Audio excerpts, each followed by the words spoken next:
Hello, a quick video on how to reset an iPhone clone. Hold the power button and the volume down button together.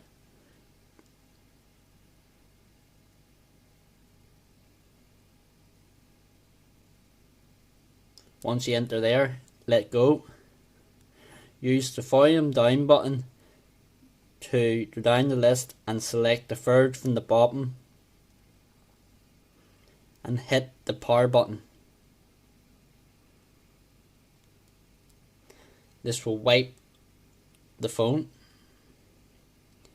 Restart. It'll stay on this screen here for about 30 seconds or less.